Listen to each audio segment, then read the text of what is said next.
Hello and welcome to Hellbent Live. I'm your host, Jesse, the Strangler Doyle. We get wrestling names? I thought you were going to ask why are you called the Strangler? Oh, yeah, man, hey. You going to ask why are you called the Strangler? I got a cat screaming. Are you going to ask that question? Why are you the Strangler? Thought I'd get out ahead of the accusations. Yeah, sounds good. See, that's the important thing. Who are you? I got nothing, man. I didn't know we were going to have to do like cool names like this. I feel Well, like let's put our names up there. You are still the Bigfoot iconoclast, Mr. Joe Doyle. There we go. There he is. Hope Arising, member for 8 months. Hope you guys are well rested and healthy. My goodness. Good God Almighty. Hilarious. That is going to be part of the show tonight. So we kicked into high gear getting this next big documentary investigation done. Started. My word. You know, every one of these is totally different. This will be our fourth feature, but the third one for the year that we're doing. Is this coming through okay? Are we? Do you know who doesn't suck? Did you make sure we were coming through okay? Yeah. Do you know who doesn't suck? Curtis Whitaker. You shan't hurt us. Curtis. Thank you so much, my friend. Thank you so much, Curtis. Curtis leading us off again this week. There are silver linings. The faith that Curtis shows in us every week. The unshakable faith. Curtis has never messaged us afterwards and gone, guys, I'm going to be honest with you. That show sucked tonight. I'd like my money back, please. So thank you, Curtis. Thank you so much. Leave that up for a few minutes. But so we are into. I was saying, yes. Well, let me get back in this. Can you tell we're all over the place? And we're gonna say that. We've had since Friday. Are there like people that do this that have like calm lives and they're just like, oh yes, it's been chaos, man. This investigation it's off to just a banana start. So what I was saying at the beginning of this was each one of these projects has been totally different. And each one of these films has had a different focus. It's had a different focus technically, and then how we do investigations and how we present those investigations. I want every one of these films to have a totally different feel to it, but still be kind of the same vein. Yeah. You know, it's still a Hellbent holler joint. But they all kind of have a different feel and kind of take a different approach to doing investigations and presenting it to you, the audience. And with that, obviously, every shoot for these is totally different.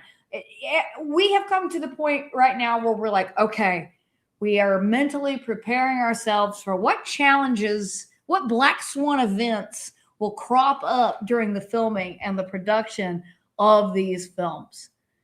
So I'm hoping we got all those out of the way in the first 2 weeks here. Not a very productive weekend. Let's just be honest with you. Not a very productive weekend. I think we were pretty prepared for everything that we could be. But it started off the place that we were camping at. And this is something that I'm wondering where we're going to be at with this. It seems like the percentage of people who are struggling through severe mental health issues, the amount of those people in the woods are increasing. And that was our one night. It wasn't dangerous necessarily or anything like that, but we didn't get any sleep at all the first night. I think maybe I got 20 minutes sleep. It was crazy. So then the next day we're out. It's like 95 degrees. It's hotter than Hades. It's dry. There's dust getting into the camera. I'm constantly having to clean the lens. It's just chaos. And then black widows in the tent, killing black widows. And not just me. Yeah, not just Jesse for once, like legit black widows, killing black widows in the tent. And then our first night investigation, we had a very close call. I'm talking like under a foot with a copperhead at night in the woods. And like max size copperhead. About as big as a copperhead can get. I don't want to put feet to it because remember we thought that rattler was like 8 feet. 30 feet rattler. 30-foot rattler. Until we watched the video and we went, that's like 6-foot rattler. It's still big, it was probably a 5-foot rattlesnake. Yeah, but a 2-foot rattlesnake. It was a 0.75-inch rattlesnake. No, but an earthworm. It was an earthworm wearing a rattlesnake costume. But it was chaos. We were hiking through the night. We were trying to move to another area because the first area had been pretty quiet. And we heard rustling in the leaves next to us, and I look down, there's just a giant copperhead. And what's crazy is Joe was the last in line here going through the woods. So Joe's the one who saw it right at his feet. So I walked right past this thing. We did get some new snake gators. I know on a previous episode in the past couple of weeks, we discussed that we needed suggestions for snake gators. We ended up getting some that I think crack shot. Something like that. Crack shot, I believe. We ordered those and we love them. They are such an improvement from the ones that we've had for the past couple of years. So that's a silver lining. I want to do something safe and drama-free, like investigate Bigfoot. I don't want to deal with, I don't want to call the lady a crackhead because she was having a. Crack is not as big as it used to be. Yeah, is it? It's so expensive. It's is too expensive. Well, actually, crack is pretty cheap. No, it's a working man can't afford crack in today's economy. It's actually the cheapest drug out there. I don't know what sort of freaking hoity-toity family you came from. It's so cheap. Nobody can afford crack. That's just. Literally everybody can afford crack. No. Anyway. So we had her that wasn't dangerous, but it kept us. Do you remember Hellbent Holler's crack bit? So we, but just the venomous animals. And then we're sleeping. We try to sleep like the next night and we keep hearing something and around the tent. And again, we're looking for Bigfoot. So if you hear something moving around your tent at night, you can't just go, it's probably just a squirrel or a groundhog. So like most men, I sent Jesse to go take a look outside the tent to see what it was. And it's a damn cat, like a house cat. And then somebody, I guess, and now we're worried about trying to capture the cat to take the cat back to civilization. The cat wants nothing to do with us. He's having the time of his life. He's having the time of his life. And then he catches something right in front of us, then runs off to eat it. So I'm just going, all right, well, this cat is obviously. And it's a lair. And we're the ones struggling out here. Maybe the cat needs to rescue us at this point. The cat seemed like it had it down, but man, it was challenging. So we're in it. We were in it. We are. Did you talk about the crackhead? I'm sorry. I was looking at. Well, wait, I don't want to call her. I don't know if drugs were involved, if it was just a mental health issue. Mental health issue. She really likes AC/DC. Because she blares it at 4 a.m. Yes. Really likes it. Loves it. Loves AC/DC. Yeah, it was bizarre. It was bizarre. I miss the good old days of people going out to the woods to enjoy the woods and nature. But you never know. So, usually we expect some level of black swan events, weird challenges, things getting in our way. And I think part of that too, and we discussed this before, is there's that trickster element. Mm-hmm. Last thing we need is another cat in this damn house. No, the cat, we couldn't catch it. It just ran out. I don't know if maybe somebody dropped it out there once upon a time, or people take their pets with them camping. It got away. It didn't want anything to do with us, and it was hunting up a storm, man. It probably has I don't know, maybe it was Bigfoot's cat. You know what I'm saying? Bigfoot's crazier than I thought he was. Taking a cat for a walk, but Bigfoot is stranger than we thought. But I always say that, we've come to the point where I'm like, okay, I've got to pay the vig here. We've got to pay our dues to the universe, that we've got to overcome some level of these strange things that occur. Are we still moving? Yeah. I'm just making sure everything's going good. We've got to overcome these really weird challenges that we come across during these investigations. And it's after that, it's okay, now we're cooking with gas. Now we're cooking with gas. But man, it was off to we had a lot of very ambitious plans and just nothing really materialized. So, but you know what? That's been I don't want to say it's like that on every big investigation we do, but it's like that on a lot of big investigations that we do. Just where it's almost like you've got to pay the toll. You know what I'm saying? You got to pay the price to get out there and do it. And a lot of it is just going, all right, how serious are they? Let's make sure that they really, really want it. So I don't know, man. Curtis, we're going to go and drop that down. Thank you again, buddy. We appreciate you. Again, we are community. We do not have corporate sponsorships. I guess you guys are our corporate sponsorships. Big Hellbent Corporation. I think we're freezing a little bit, maybe. I'm trying to catch up with in chat. Are we? Yeah, we're freezing a little bit. It's just par for the course. So. Oh well. Oh well. If it's unbearable, let us know. Yeah. So anyway, but again, here's the deal. We're back into Wheel of Death now. This happens every time we start up a big investigation. What is Wheel of Death? Everything just starts going, just Oh, loading. is it? Yeah. If you guys see us not, if you start seeing issues with the stream, let us know. We'll try to do what we can. But we're back in investigation mode, and this is when all the gremlins come out on like literally everything under the sun. Yeah. This is when everything will start to break. This is when everything will start to freeze. Yeah, okay. All right. I'm trying to make sure that the internet is functioning. Internet's functioning. Yep. So. But indoors, that's William Kennedy says, CIA's tapping into our server. No fear. No fear. All right. Well, are we okay? Are we freezing? Government is interfering with the video. All right. We'll see. We'll see how we go here. We'll see how it goes. We may not do an extended show tonight. We'll do our best. We got to re-gear and retool. This is funny, and I haven't even showed you this yet. From our boy Hawk donation, so Jesse can tan those pale white legs. Joe knows what I mean. We posted a photo of us in our. Is it that bad? That's pretty bad. Oh my God, it is. Look at it. It's like blinding with the force of 1,000 suns. But we posted a picture of Jessie, and she had her snake gaiters on, and they had darker light colored, and we got the light colored because we're out hiking in the sun and all that. And we figured out we'll reflect heat back better, it'll be a little cooler. So we didn't really have any signal where we were. And later on, when we got out, my phone goes off because Hawk had messaged me after seeing the photo going, I thought for a second that Jessie was wearing shorts and that those were the palest legs I'd ever seen. Oh my God. I know they're even paler. She wishes that her legs had as much color as those snake gaiters did. So Surviving the Strange goes, there goes the white balance. The white balance fixing legs. That's how I put the white balance back into shape there.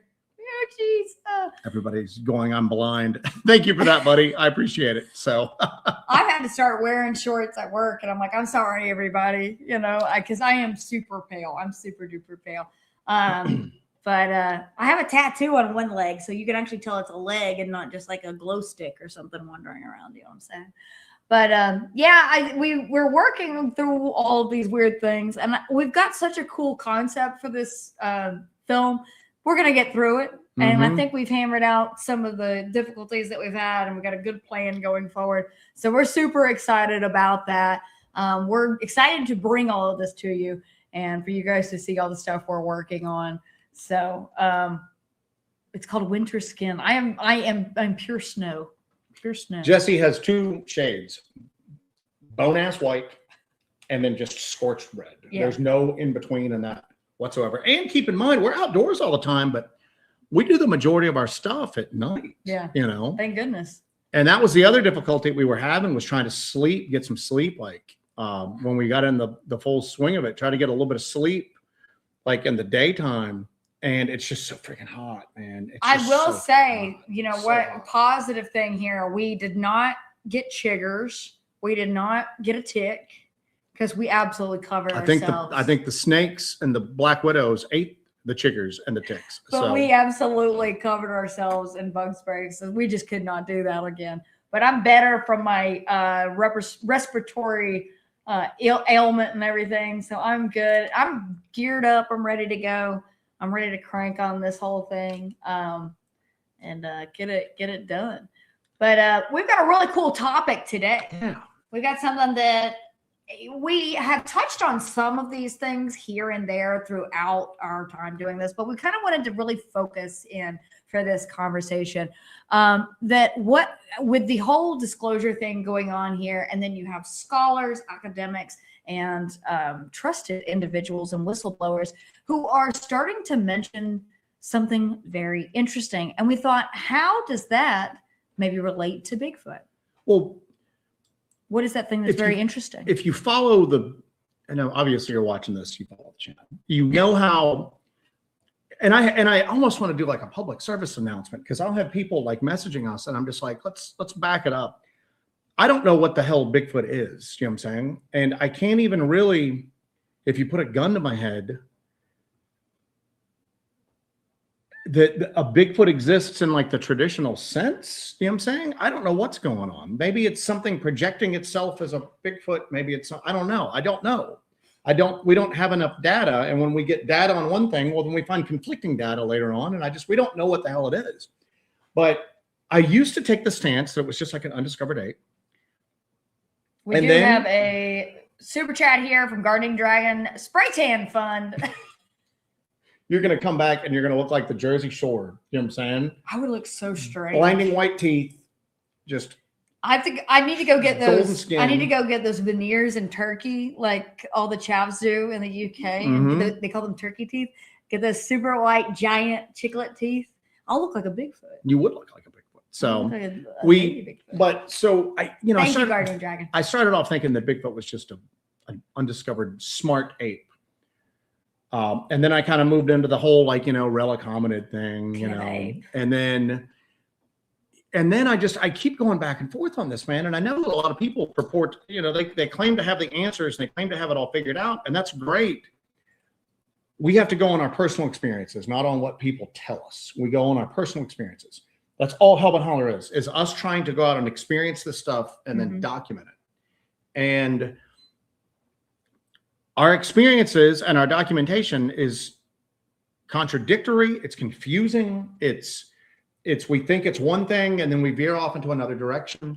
And I had pretty much for the longest time just gone, the fact that every year we go without a body, every year we go without this is decreases the chance that it's just a living, breathing population of these things, whatever they are, hiding out in the woods of North America.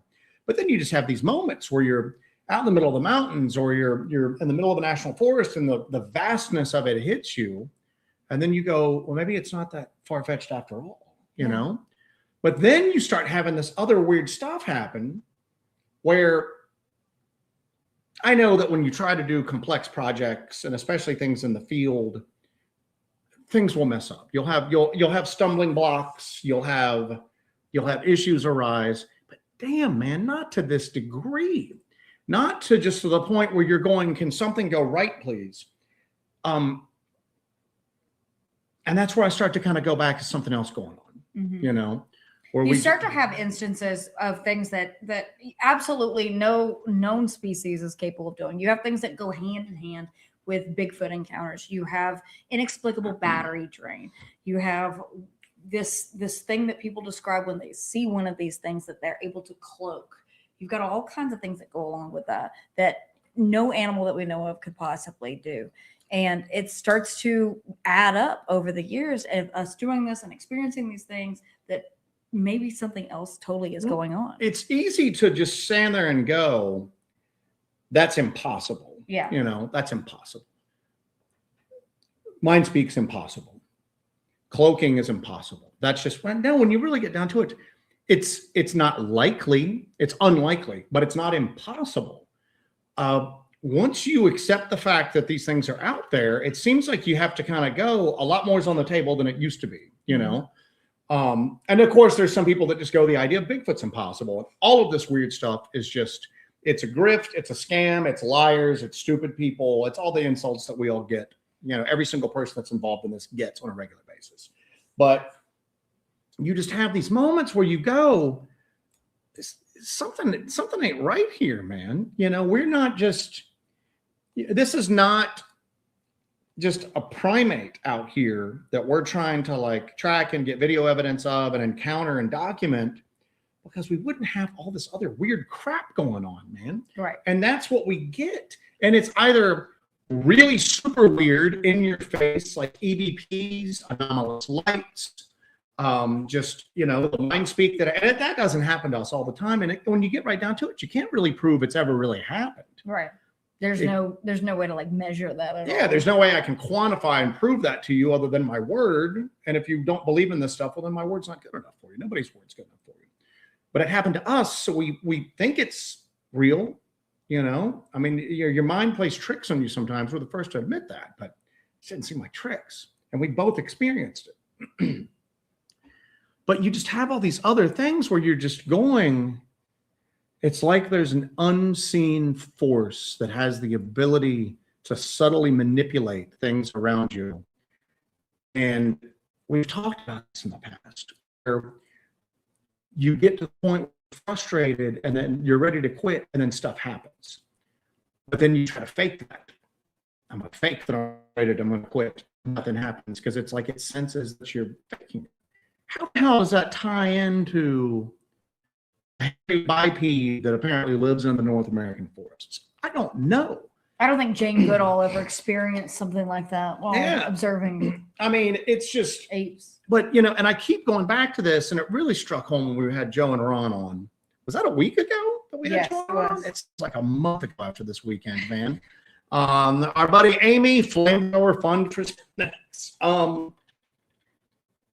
You know, what's interesting is in some parts of the country, people are so aggressively going after rattlesnakes and killing them that it's prohibited to, and they're starting to be very explicit. The Forest Service is starting to be very they're still doing it. And when you put some real pressure on a population like that, you can really force some evolutionary changes that would normally take a long period of time. You can force those into a very short period of time. You mentioned this while we were out there, that you were reading something about this. This is an aside from the Bigfoot topic, but can you kind of talk a little bit about this rattlesnake evolution thing? Because if you want to veer off into like some territory and then circle back to the thing, we can talk about this. People are killing the loudest rattlesnakes. Okay, the ones that are the quickest to rattle at people are the ones being killed. So the squeaky wheel gets the gun grease. The squeaky wheel gets a rock to the side of the head, chopped in half or shot. And what it's doing is that the quiet rattlesnakes and the ones that have smaller rattles are the ones that are living to procreate and continue the species. So what we're doing is we are possibly in the process of breeding a quieter, which equates to a more lethal species of rattlesnake. Yeah. Now, you know what? And you say that doesn't really tie into Bigfoot. Well, it does tie into Bigfoot, because if it is flesh and blood, it doesn't explain the weird paranormal crap. But if you had something that, and it wouldn't be recent, because I'm not talking like 1800s or anything like that, you know, or even like 16th century. You wouldn't have anything like that. But I'm talking like back when like multiple hominins like walked the earth. You could have one species put enough pressure on the other one to cause some really drastic lasting changes in a really short amount of time. Maybe that's what we're seeing with Bigfoot. Maybe it saw all the other inhabitants of the earth get wiped out, and Homo sapiens sapiens just kept getting stronger and stronger and stronger. And maybe they were smart enough and farsighted enough to go, we as a species need to fundamentally change. Because these are animals that don't really have the sense, the consciousness to, like, you know, the conscious thought. This is another little wrinkle to this rattlesnake evolution here. Stone Maven says, I've heard this, but I've also heard it repudiated by a naturalist. The story here is that feral hog population is culling out the noisy rattler. Are feral hogs immune to rattlesnake venom? I do not know. Let's find out, shall we? But you could see that happen. That could at least explain why we can't find it. Maybe it's just so geared towards staying hidden from people. Yeah. That's just like a biological imperative for it at this point. I got to breathe. I got to eat. I have to drink water. I have to avoid. I have to procreate, and I have to avoid humans. And it's just biologically encoded in them at that point. I do want to see if feral hogs.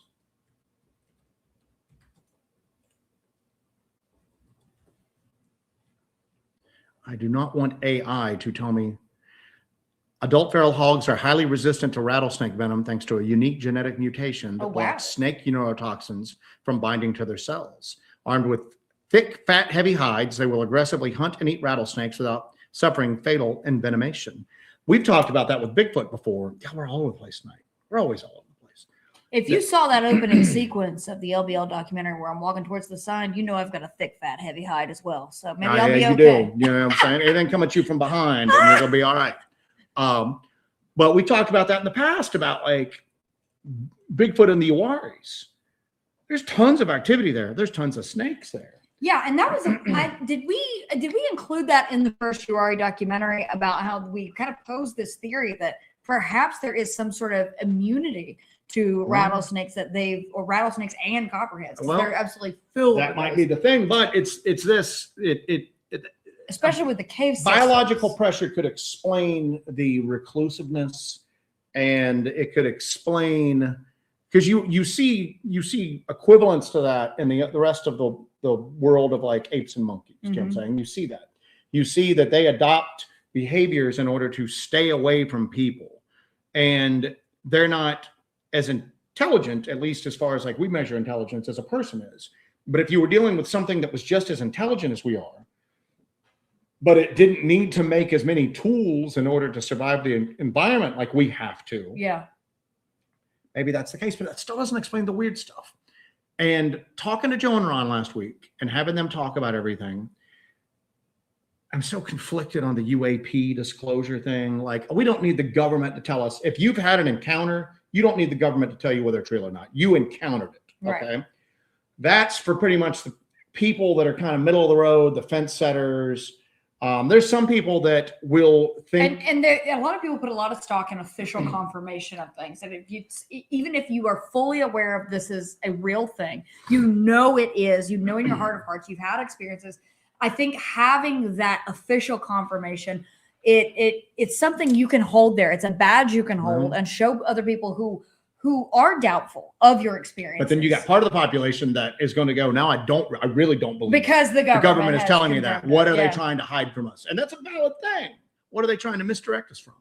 But thank you again, Amy. Thank you, Amy. We appreciate that. But the thing is that for the longest time in the UFO debate, okay, for the people that were at least willing to entertain the idea that the UFO phenomenon was real, you had the woo high-strangeness people who were always sucking hind teat, I guess I should say, feral hog teat, highly resistant to venom. But you would have those people, and you'd have some people that got popular, like John Keel and some other people like that were really into the high-strangeness aspect.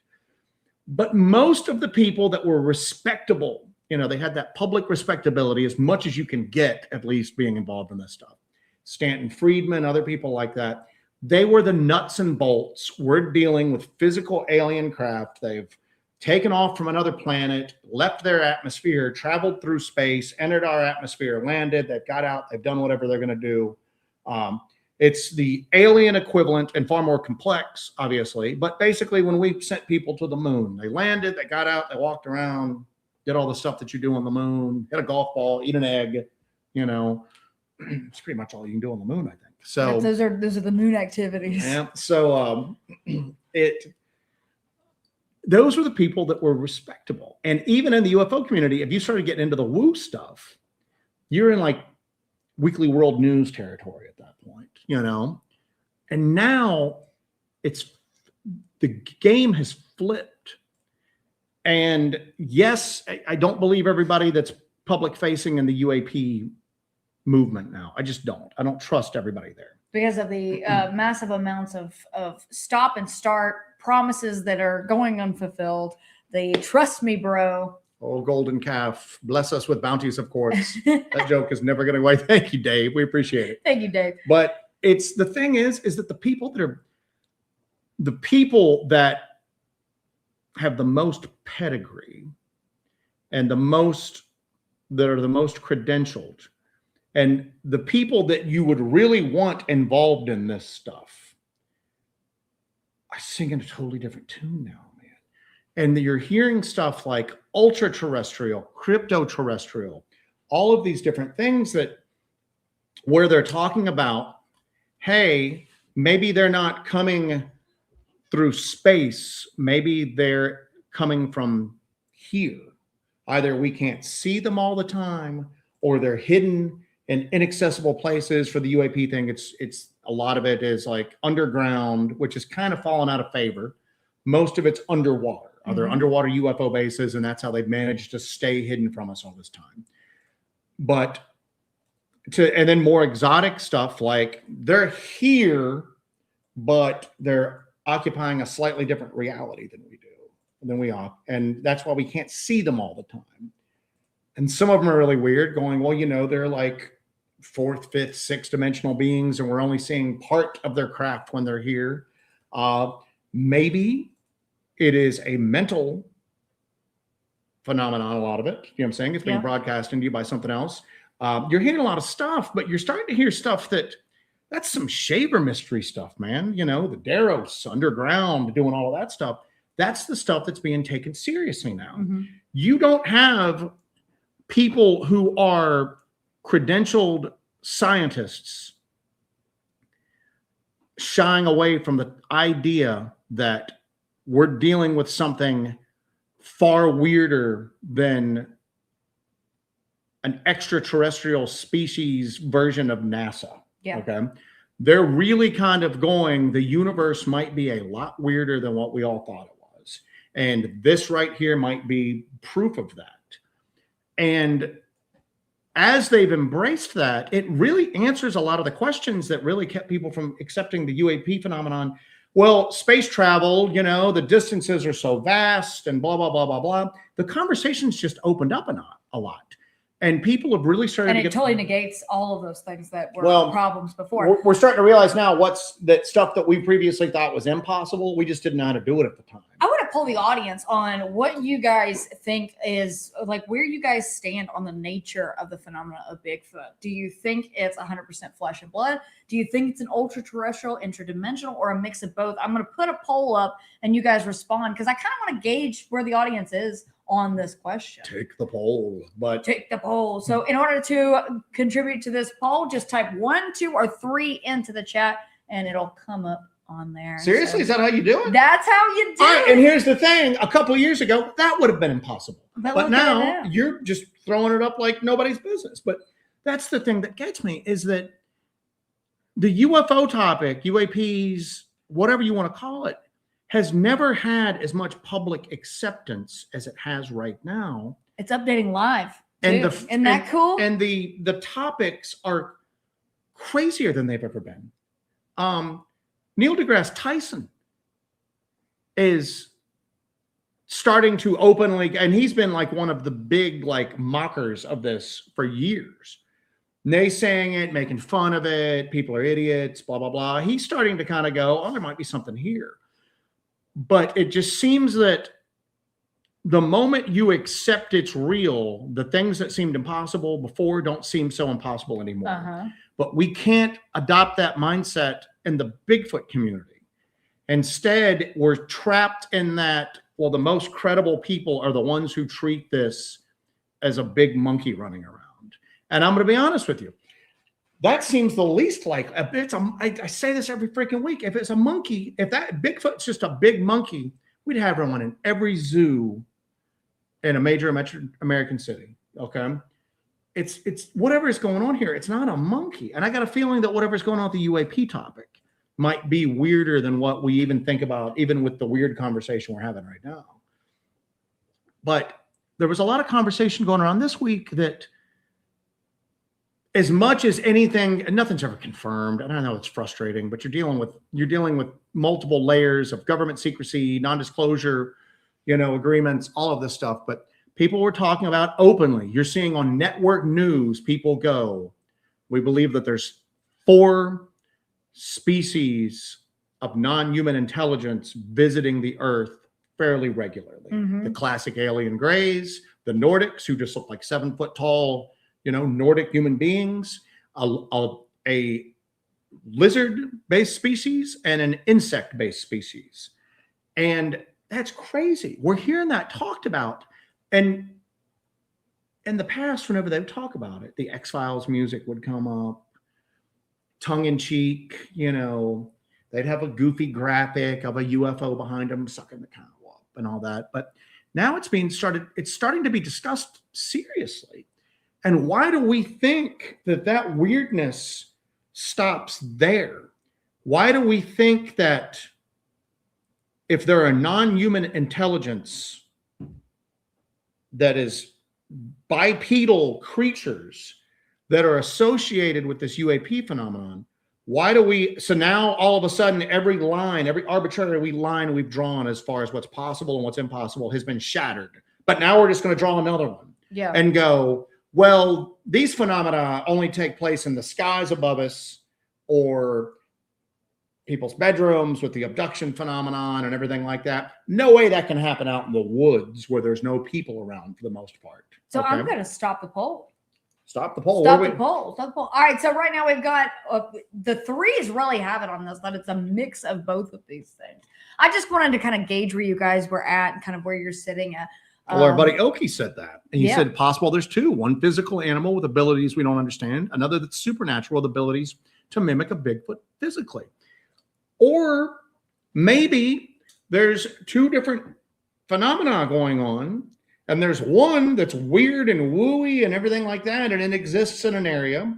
And maybe Bigfoot, more flesh and blood, more normal, goes, well, these people are looking for us, but all of their crap they carry seem to malfunction in this area. Well, this is where I'm going to hang out at. It could be as simple as that. But I think it's just so weird, and it's very egotistical, and it's very short-sighted, and it's very narrow-minded for people in the Bigfoot community to at least not entertain the idea that something far stranger, I mean, because other than its physical appearance and some of the behavior that you see, you know, people see it eating sometimes, you know, and doing, and the two are not mutually exclusive. Non-human intelligence in the UFO sense might need to eat and do other stuff like that as well. Yeah. It's not mutually exclusive. But other than the appearance and some of the behavior, what else about the Bigfoot phenomenon lends itself to undiscovered ape nowadays? Come on, man. If you do this long enough, you get hit with the woo. You get hit with the equipment malfunctions, the battery You have drain, to purposely omit data or ignore data. or lie about what you're doing. Or lie about what you're doing. And that's just all there is to it. There are things going on that don't jive with a big, and the size of it, 7-8 feet tall.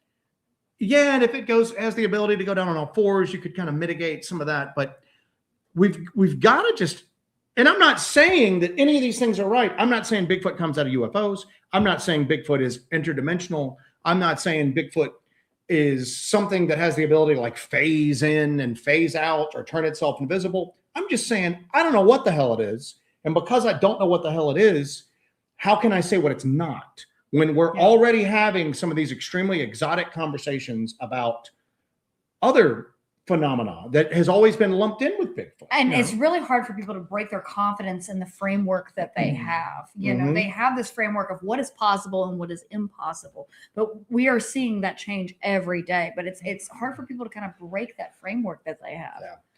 City Witch, thank you so much, my friends. City Witch, thank you. But it's just we've got to come to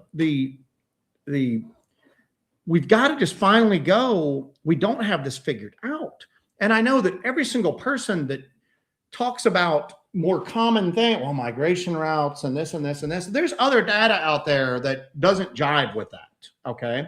I think if we were approaching something from a strictly biological standpoint, a biologist could sort this out. A biologist could go, yeah, there's something out there. A functioning, thriving, breeding population of omnivores, it just seems like there'd be at least one wildlife biologist out there that just went, well, something's not jiving here. Something's other than the normal local wildlife. And I'm sure that happens in some areas. It don't happen in all of them. Something else is there. I can't say something else is going on. There's a really good chance that something else is going on. And I think that the moment we started to allow people dressed up like Indiana Jones stand there and mock other people and say definitively what Bigfoot is and isn't, look at it like this.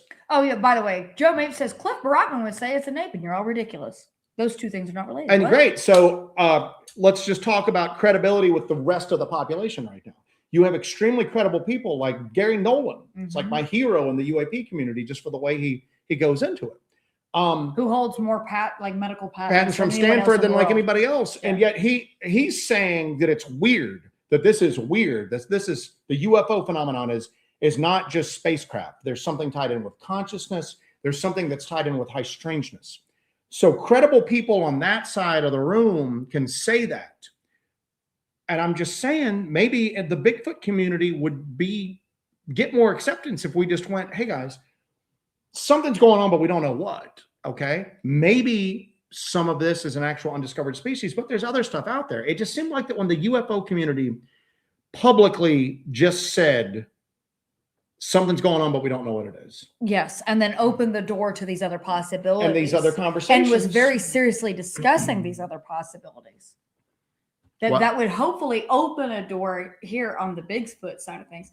I mean, like you say all the time, nothing exists in a vacuum. And these are not separate things. I think these are all interrelated. And they might be the same thing. We might be talking about the same thing. We just have separated it into our separate framework of ghost land, Bigfoot land, UAP land. When how about we just go, something's going on, I don't know what the hell it is. It's something that we can't seem to nail down or comprehend. Because no singular answer, just based on our personal experience, answers any of it. And yeah, there might be multiple things going on. Here's the deal. There might be multiple entities and multiple phenomena that could be lumped together under the Bigfoot umbrella. You could be talking about an entire high strangeness ecosystem that exists out there.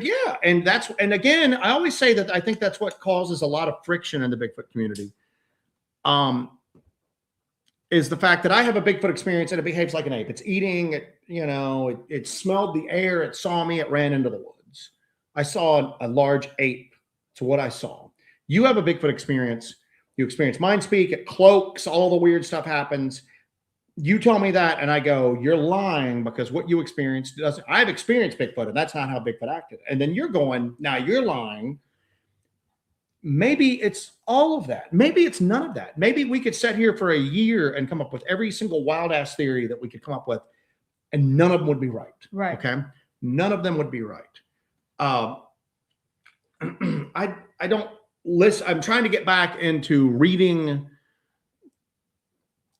topics that kind of at least aid our thinking in this and expand our thinking. I don't read like Bigfoot encounter books. There's nothing wrong with them, but I'm trying to we always try to go outside the paradigm, try to kind of color outside the lines a little bit and approach this kind of creatively.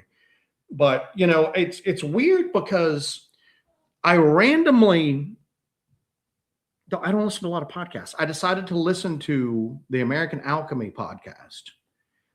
And there's a guy who was a former National Security Agency director. Okay. He was the head of the science department, basically. He was at one point, and I'm probably overly simplifying this, but he was basically the head of the science division for our intelligence community. Yeah. Okay. His wife, he has a wife who's a French doctor, a medical doctor, who's done a lot of, who in her own way is equally, if not more so, brilliant than he is. And what is the guy's name from American Alchemy? Danny Jones or something like that? No, I can't, whatever his name is. Jesse something. But the interview, this guy is just a true Renaissance man. He has been in the intelligence community. He was a very highly ranked engineer for Disney, which those are the best engineers in the world, man. They are called Imagineers. And he's on there and they're involved with the UAP topic. And he's very outright and he doesn't really sugarcoat stuff and he doesn't really try to put on airs for it. And he's talking about this stuff, but he's talking about the UAP phenomenon. And what really, and I even, if our buddy LW Marshall is watching this right now, Paranormal Palaver, I messaged him right after I heard this segment. He starts talking about microwave audio effect. And he's speaking off the cuff and he misspeaks a couple, I'm correcting this guy, but he misspeaks a couple times. But he talks about microwave audio. You know that Joe Doyle said. He said, but he's talking about how they call it the voice of God and the ability to broadcast words through RF signals, basically microwaves, into your head. And he goes, yeah, there was a program called Voice of God that we were looking at doing that. And they had hypothesized that would be a way for a alien race that doesn't use sound to communicate. Right. To communicate with a species that did use sound, to basically broadcast the sound into their head and be able to establish communication somehow. But he's talking about that. And I've been talking about that for Bigfoot for years now, that kind of has a good parallel with both the zapping effect and mind speak. Mm-hmm. And you're hearing people. So that guy is far more pedigreed and far more intelligent than I'll ever be. He takes it seriously. Why doesn't anybody else take it seriously? And everybody just kind of brushes over that fact. And this guy is not obviously he's very open to a lot of stuff. And his intelligence background, being in the intelligence community, he's talking about how he was involved in the hunt for a very highly placed terrorist. And he goes, by the time he got involved with the hunt for them, he talked to the people that were basically had been, executing the search for this guy. And he's going, where do you not want him to be? Where would be the worst absolute place for him to be? Where would you not want him to be at? Can you not look? Find those intersections and then find a way to start looking there. And he goes, and that's where we found him. And he just goes, and he kept hammering the point home of the fact that things are sometimes unlikely, but they're not impossible. Mm-hmm. And we're obviously dealing with a very unlikely phenomenon from our point of view. And if this is something that consciously wishes to stay just out of reach, then and it has the ability to do so. Wouldn't it find those holes in our logic and find those holes in where we're going to look for it and just constantly just trail along and stay just out of reach? Wouldn't it know exactly what our foibles are when it comes to that and exploit that to continue this on? I think somebody in the chats, I have a ton of stuff marked. You find what you want. Somebody mentioned this trickster element. There could be that involved in there. Well, it's just the fact that we need to start really it's okay to at least entertain other possibilities, even if they end up being wrong. Okay. Because quite honestly, let's just admit it. If you're somebody who's involved in the Bigfoot, realm, and you take a lot of witness reports, you've heard some BS before. Yeah. Okay. Yeah, we should make it a inviting area for people to come forward, but we also have to realize that we're dealing with human beings. You've heard some BS before. Okay. And it's okay to go, well, entertain that for a while, but I'm kind of leaning away from it now. It's okay to not have all the answers for something that really so far has no concrete answers. It's okay to go, something's going on, but I don't know what the hell it is. Have an open mind, but don't have it so open that your brains fall out. That old saying. I always go back to show me your work, man. If you have this figured out, tell me how you got from point A to point B. Show me. And don't just tell me, I'm not saying you're wrong, but you have to realize that just someone's words aren't going to prove anything to me. They're not going to prove it. And I'm open to the idea of some really weird stuff. At least take me through your thought process of how you arrived to this conclusion that you seem to think is a definitive answer to what we're dealing with here. But I think that we've got so much of that going on, and it's okay to go. And I don't really care that somebody who has been in the Bigfoot community, the public Bigfoot community, longer than me, thinks that we're wrong for entertaining some of these theories. The title's right under my name there. You know what I'm saying? We've had too much swimming with the tide for a community that the regular populations thinks is so damn goofy. We're really big on self-regulation and not really circular firing squad wanting people to speak up against the thing, and that's my thing, man, is that when I hear somebody and I go, well, what do you think happened? I have no clue, Joe. This is the weirdest thing. I have no clue what it was. I don't know how it did what it did. I don't know, man. I don't know. Am I going? And those people that just go, am I crazy? Am I going crazy? You've experienced something that's so outside your previous reality, and your reality has been shaken. And I think it's a human response to go, am I crazy? Did this really happen? But I just think that we need to get into this, man, that we need to stop just going. I just think that people are good at catching, killing wildlife, other regular life forms on Earth, but we can't do that with Bigfoot. there's something else going on here. Thank you, Rick Skinner. On a lighter note, cheesecake. We're actually going to eat after this. We're going to try to go get some food. It is Rick Skinner, so we do have to bring forth the gong.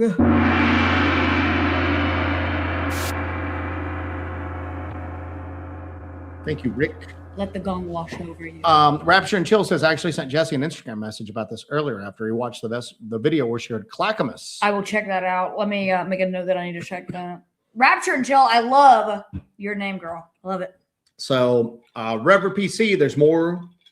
There's just more than I think we can even comprehend. Our minds not even be able to understand it. That's the other thing too, is I've got one really smart cat and one really dumb cat. And the smart cat's really smart for a cat. I can't teach that cat. Someone else used this like analogy within the past week that I heard, and they said that I couldn't teach the smartest cat in the world French. They just lack the ability to understand it. Yeah, we might lack the ability to understand it. We might be. We're probably not even getting anywhere close either to understanding any of it. We might not ever understand any, like a modicum of it. Somebody could walk up and go, here's what's going on, blah, blah, blah, blah, blah. And you just go, huh? What? That makes absolutely zero sense to me. Exactly. Maybe we don't have the meat inside of our heads. Maybe we are just biologically not wired to understand that. We're going to hit a point in knowledge where humans just can't comprehend some things. And maybe that's what's going on with some of this trickster element stuff. Maybe you're dealing with creatures that just see the interconnectedness of the world so much better than we can, that they understand how to influence or change something 7, 8, 9 degrees removed. I'm going to do this, and it's going to have a ripple effect, which is going to cause something that they think is a mysterious, unknown force of high strangeness. But it's just maybe them understanding on a level that we could never. We can't see it. They can see the connections and the cause and effect, you know, and they can kind of foresee that. I mean, you have people that can't think about the consequences 5 minutes from now, and then you have people who are the news is filled with that. Highly concerned about things that are going to be happening in 50 years, you know, and we're all the same species and the same type of thing. So haunting the cryptids, one of areas can give them more abilities, like your quartz heavy locations, possibly. But I have so many cool things marked if you want to go through. I did want to say, by the way, because Joe and Ron, or one of them was in here earlier from Wild Weird, West Virginia. Ron. Man, they were a flipping hit last week.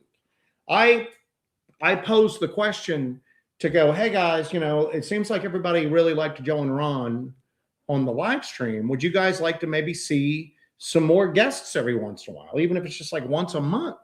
And everybody's just like, I didn't start getting suggestions of who else to have on.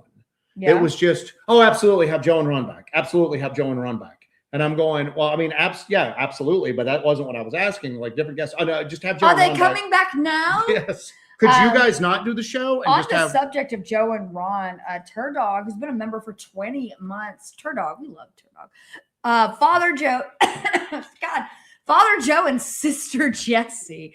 When is the Hellbent Holler and Wild and Weird West Virginia collab at the Brown Mountain Lights scheduled? Joe and I were actually discussing that we don't want to do that for. We don't want to do that until fall, but we have a really cool idea, and we would like to propose that to our boys at Wild and Weird, West Virginia. But I think it would be phenomenal. We had a really cool idea that we came up with and a whole thing. So I think if anybody deserves to see the Brown Mountain Lights in all their glory and to study them, it's Ron.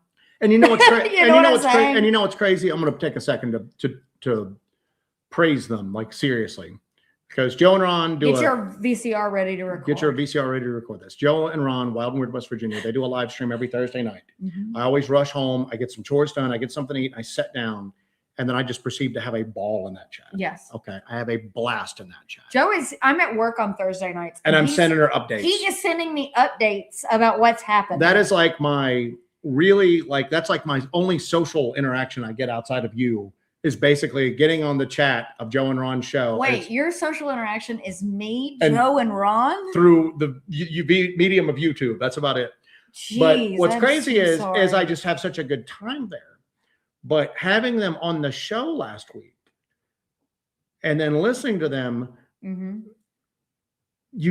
I was restruck at how insightful, intelligent, and just how I have a lot of admiration for how they approach these topics. And I hate to say that, is that I get a little hung up on, I'm a pretty smart guy. I like the way I think about it. I just, and it's human nature, but there's two of the few people that I find a lot of insight and meaning and revelation in what they say. Well, they are insanely wired tight on their theories, and they make it look effortless when discussing these things, but it's because they have studied this so thoroughly, and they are really they've really developed amazing theories on them. And I like listening to people smarter than me. And like it's that's why it's always good when Heather Moser comes around. That one blows me out of the water. That's big brain energy. So that's probably the smartest person in this whole field, as far as like looking at it from a interconnected like folklore aspect. But that kind of gives me hope, is that when I see Joe and Ron like involved in this, I just kind of go, there's some like really, really, really bright people. There's some young up and coming. Those young kids, those young kids just getting involved with it. But if you didn't have a chance to watch that show last week, watch it. And if you don't have a chance to watch the Wild Weird thing, check it out, man. Check it out. I mean, as this UAP stuff and the high strangeness world in general kind of unfolds, we're starting to see that Joe and Ron had really good instincts and really good ideas about what was going on all along. But so let's see what else we got here in this chat. Amy True, knife check. Hang on. I can't get it to come up. There it goes. Knife check. Joseph. I have a Cold Steel limited edition. Whoa. Lynn Thompson, crisp bladed tie light.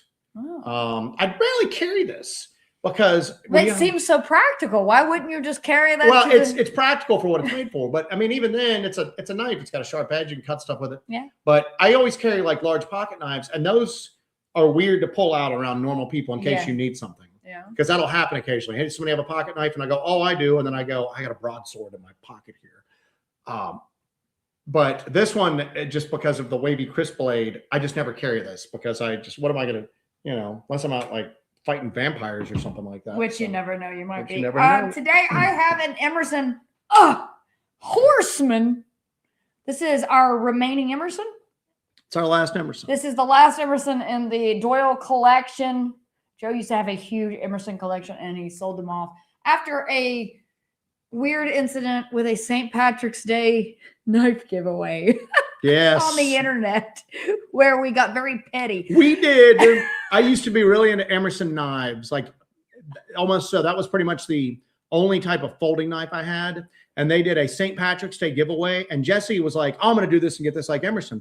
She did this. I did an amazing photograph because it was on Instagram. I'm using the knife to direct. You had to submit a photo for this and people would vote on it. So I went to an Irish pub, a traditional Irish pub. I took all of Joe's Emersons and I stabbed them into the bar around me, and I posed. We're talking like 20, 25 Emerson knives. And we're talking like really nice, rare knives too. And I stabbed them into the bar all around me, and I had a perfect, and I do mean perfect, pint of Guinness in my hand and took a photograph. And it was amazing. And another guy just did a random photo of a piece of paper where he wrote Emerson knives and then drew a shamrock. And then there was voting, and Jessie was like super high up on the voting. And then the guy openly said, oh, I just paid for a bunch of bots to vote because I want the prize. But the Emerson people did not know what that meant. So, and then when they figured it out, they didn't care. So we got rid of all of our Emersons after that. Except for Joe bought me this. This means a lot to me. I do love my Emerson Horseman. So, and that's also, this is what John Wick carries, huh? John Wick's not a real guy. Did you know that? Yeah. So, Bonnie Blue, Joe and Ron, or Ron and Joe know their stuff. They aren't scared to say they don't know. Then go after the answers. And then Mr. Dog, Wild and Weird, West Virginia, would be the best to monitor your very first Dewey helmet experiment. The helmet, the God helmet variation. When I first revealed that, and I did a video revealing that, I put it, I think it's a members video, when Dewey first presented the helmet to me after CryptidCon that year. we're in the midst of everybody packing everything up. Dewey presents it to me. We filmed it, and Dewey's talking about it. I think the only person other than you who knew what all of this meant was Ron, and Ron was in pure fascination and terror, I think, simultaneously. All these people had gathered around because it was cool looking and it had flashing lights and everything. And Ron and I are standing there, and Ron just got his hand over his mouth going, and I'm like, Ron, are you familiar with transcranial? Yes, Joe, I am. That's what I'm saying. It just, Ron was like, I'm glad that I was there with him, because he was, I think, the only one in the room that really like understood what the device was going to do. But yeah, we definitely need to have an EMT on staff, and maybe have Joe and Ron with us when we finally do this. Pork Chop Express, take to the streets, celebrate my champion. It seems that criminally seductive Joe has stolen him. What are you talking about? I have no clue.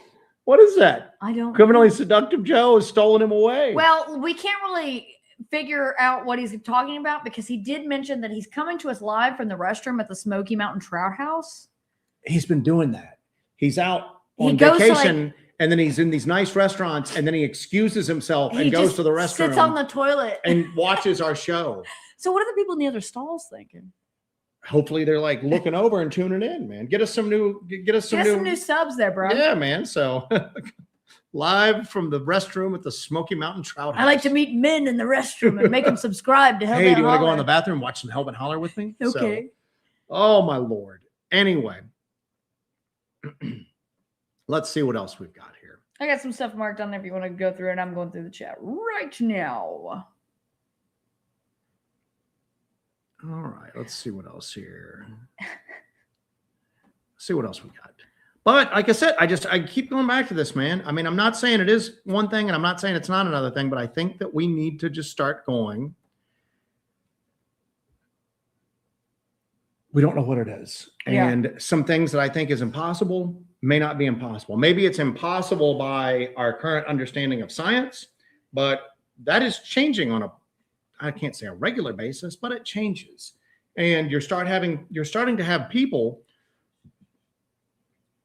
see some validity and see the possibility of these things. Mm-hmm. And they're at least willing to discuss it. And these are people with very pedigreed scientific backgrounds. And they're willing to openly and publicly discuss some really weird stuff. But then we've got some guy who has a local chapter of Bigfoot researchers and bum F Egypt. And if you get too weird, they'll kick you out. And I'm going, what the hell, man? I thought we were looking for mysteries here. You can't come to the Bigfoot fish fry next week. Oh, well, yeah, that's okay. I'm going to be in the bathroom at the Smoky Mountain Trout House with Pork Chop Express. Didn't you have another poll?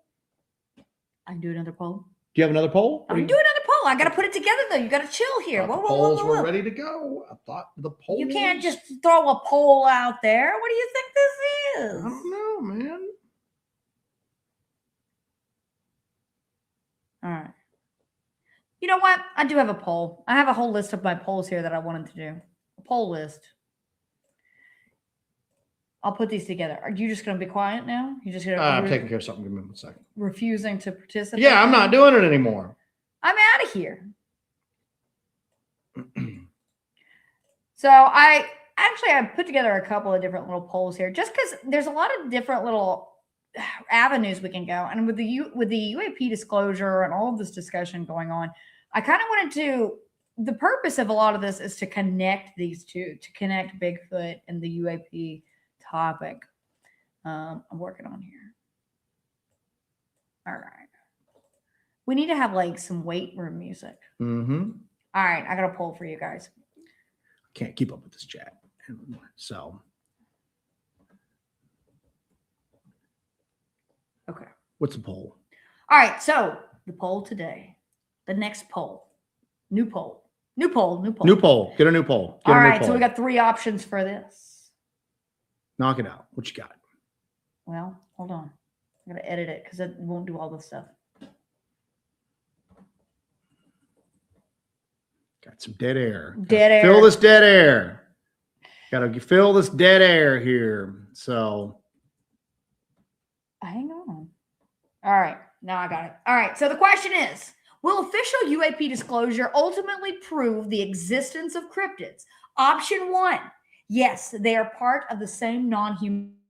Option 2, no, they are unrelated. And option 3, the government will hide everything. Go ahead. The poll is open. The poll is open. The poll is open. So you guys do. These polls are pretty rad. Do you like these polls? Mm-hmm. Okay. My phone just went off. Somebody named Trent Mm-hmm. had my phone number prior to this, and I get so many messages for Trent. Trent is not here, man. Mm-hmm.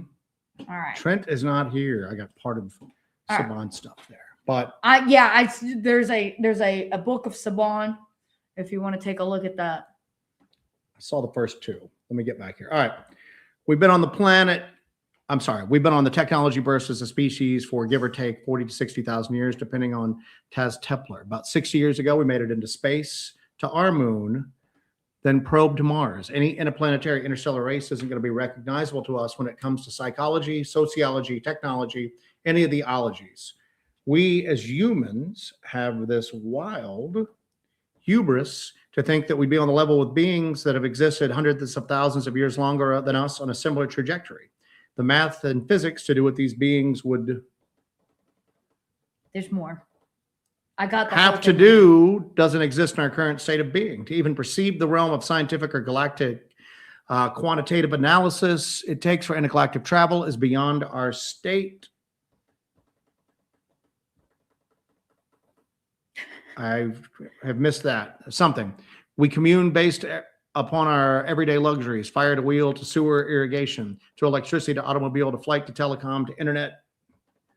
That's our baseline. Current technology luxury, we would not understand or be understood by advanced civilizations. Again, we may not have them. We just might not be there. We may never be there. We may never be to the point where, how's the poll going? Let's talk about the poll. Well, okay, so overwhelmingly, the government will hide everything has it on this one right now. I think everybody is just convinced. But here's the thing, though. They're trickling out little bits and pieces because I don't think they can keep a lid on everything. Well, I think there's multiple, again, just like we said, multiple things are going on with the Bigfoot. Mm-hmm. I think multiple things are going on behind this. I think that there are some people that are pushing for disclosure because it's going to You think there's an internal war? I definitely think there's an internal war, but there's not even just two sides to it. I think there's multiple sides. I think some people in the intelligence community may not be aware of all of this and are just using this as a smokescreen for other things that they do. Yeah. I think that some people might be pushing for true disclosure, not for like altruistic reasons, but because it would personally benefit them somehow. Yes. And then there might be other people who are pushing against disclosure, not because it's benefiting them, but because they think it's the right thing to do for humanity. I think that it's and the whole time there's other people out there just throwing misinformation out, either for personal profit, amusement, just to get on TV. I think that's where we're at. I think since the Kennedy thing, I think that the fact that the waters get so muddy, you may never know what's going on. Yeah. And even if craft suddenly appeared over every major city on Earth, people are still going to be gone up until the time that the Independence Rays, remember those came down, they blew the cities up? Yeah. People would still be going, this is the government messing with me somehow, man. Have you ever seen Project Blue Beam? I think there's the beam and it's blue. Don't you see? You know what? Maybe all that's necessary. Maybe we've been primed to have mental flexibility as a species. Maybe you have to have that. Maybe whatever it is doesn't conform to like what we would consider logic. Mm-hmm. It doesn't conform to things that we think make sense. Maybe you've got to have that mental trickster effect going on where you don't believe anything. Maybe you've got to be in that frame of mind to really kind of start to comprehend what's going on. I don't know, man. I don't know. I know we're wrapping up in a few minutes. Yes, we are. Because we're going to go get some food, y'all. I had something. I've lost it. You've lost it. I've lost it. Brian missed our knife check. Sorry, Brian. Our buddy Scorp. Where did this We're go? just ants to advanced cultures. How did your last conversation with an ant go? Now, there's obviously. I don't remember what it was that I wanted to ask. All right, go ahead and ask what you want to ask. Do you think that the Collins elite are still active, or do you think that that's completely broken apart and we're dealing with something totally different? They've been awesome. Well, I don't think they were ever called the Collins elite. Maybe they were. I don't know. I think calling them whatever you're going to call them doesn't really factor anything. But yeah, you see that in the news. And I think that there are people who, let's take all of religion out of it. We're not going to bash or promote religion. We're dive bar rules, no politics, other than just not trusting the government, no matter who's at the steering wheel or the religious portion of it. But there are people out there who are probably running interference because they think that the safest route for humanity to take is to try to ignore this as best you can and not engage it. And some of the stories that came out with the Collins elite that, and again, they're stories. You don't know whether they're real or not. Maybe it's like real stuff that got leaked, or maybe it's just somebody making stuff up. But the stories go that when people in the government learned how to interface with these forces, whatever you want to call them, spiritual, they thought that they were aliens. They thought that they were dealing with an alien species. But they were dealing with it not by beaming signals out and getting transmissions back. They were dealing with it in kind of the woo aspects. Yeah. Through consciousness, through basically like form of telepathy, kind of interface with this stuff. Certain people would be sensitive to it and would be able to like make contact with what they thought were alien intelligences. And the stories go that every time they would do this, it would end horribly. And including deaths, extremely bad health issues, just all sorts of stuff. And that's when they started to go, there's no safe way to interface with these things. And this is in a controlled environment, as controlled as we can make it. And it doesn't end up well. That the last thing humanity needs is to make contact with these things, because it doesn't go well. But so now you have people who are so willy-nilly and they don't care about the consequences. Like you and I, for example, you know. Consequences be damned. Consequences be damned, Joseph Doyle. You and I, people are like, don't go to see, you know, we were talking about this over the weekend. Oh, you can't go to this place because the Bigfoots will get you, or blah, blah, blah. And we're like, oh, great. The Bigfoots are there. Let's go there. You're telling me that if I go there, I will see Dogman. You're telling me if I go there, I will encounter Bigfoot. Great. Let's do this. But, you know, there's these people like, well, no, you don't want to go there, because we're like, no, it's great. I want to do this. And you have people who don't care about what the consequences are of interfacing with these beings. Because at the end of the day, getting that knowledge and releasing that knowledge and dispensing that knowledge to the public is more important than personal safety. Yeah. So I don't know. But here's the deal is that we don't know what it could be. All of these things or none of these things. Or it could be that everybody's got a little, it could be that there are non-human intelligence out there that there's no safe way to interface with. There's no safe way to interface with them. It could be other non-human intelligences that, you know what?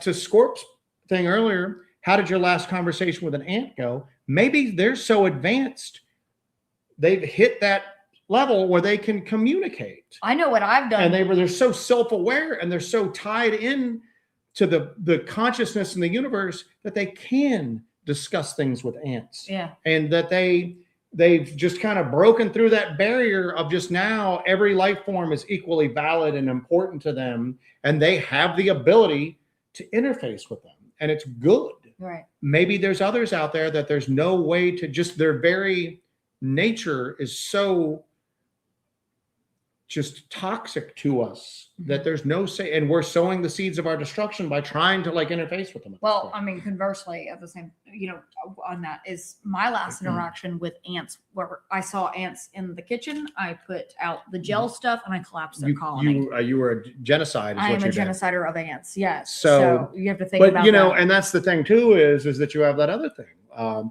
where there are scientists that go, we're fools for broadcasting our location in this universe, you know. That maybe the reason why the universe isn't our curiosity could be our undoing. The universe isn't teeming with life, because the moment more advanced life forms notice it they're wiping out the competition before it gets a foothold. Oof. You know, so what is that? Pork chop. Yeah. What? Go ahead. So Pork Chop Express goes, I think we are going to eventually find out the Earth is just a cosmic truck stop. you get to some fuel, use the bathroom, maybe grab a snack, but you really don't want to hang around too long.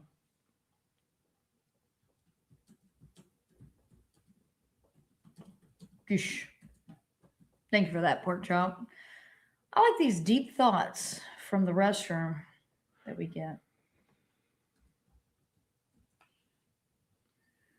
All right, let's see what else we get here. We're getting ready. Pork to... chop had to send that super chat and get back to the table. They noticed him missing. He has to pay the bill. All right, we're getting ready to wrap it up here in a second. Yeah, I think so. We are going to. Did you have another poll to throw down? Because that's pretty cool. That was my last. That was the last poll. We're out of polls. I like the poll thing. It's a new little feature thing that I like doing. That I wanted to try out on here. I did a little test on it, but I like the polls because I like kind of gauging the audience's reaction. I know that people put their comments in there and we can deduce their opinions from that. But I like kind of doing these little polls and see what's up. So we might start doing that here and there. What other options do I have? I was just looking at my options. All right, so we're wrapping up here, guys. Cool. I think it's really cool that we kind of open up this line of thinking that we've discussed this before, that these things are all kind of interconnected, but the possibility of their intimate interconnection and that they are actually the same thing is kind of an interesting thing to think about as well. All right. William Kennedy going crazy out here. So complete our type 3s. All right, guys. Has anybody got anything else? Anything else? No, I need to set and watch the show after it uploads and just go through the chat. Yeah, the chat is phenomenal. I try to keep up as much as I could. I definitely want to go back through here. I want to thank you guys who did those super chats and stickers and everything. First of all, Curtis Whitaker, thank you so much for that, my man. You were leads us off every week. Leads us off every week. Hawk, of course, awesome as ever. Gardening Dragon, thank you so much. Amy Fountain, thank you for that super chat as well. I'm going to use that for a flamethrower for snakes. You know, they do have flamethrowers at Palmetto State. You're not getting a flamethrower anyway. I can't barbecue some snakes, but thank you guys. And thank you for everybody else who threw some super chats our way and super stickers. We really appreciate it. We will use that for truck stop food. Truck stop food. Yes. But we appreciate it, everybody. Pork Chop did shot it to us. Turdog shot a few. I'm trying to find you right now. I just did something to my computer. What did you just do? I don't know what I've done. It's all janked up.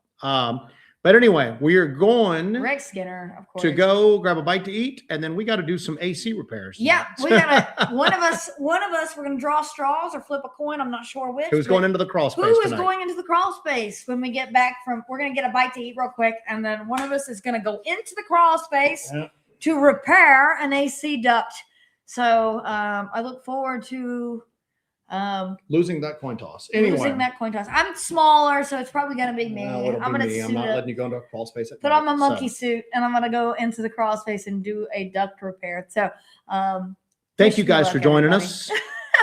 Thank you guys. Until next time, I'm Jesse Doyle. I'm Joe Doyle. Oh, very good, Joe. And make sure you take care of yourselves, take care of each other, and wish Pork Chop luck at his family dinner when he hides into the bathroom again. All right. Thank you guys. Good night. Take it easy. For Hellbent Holler.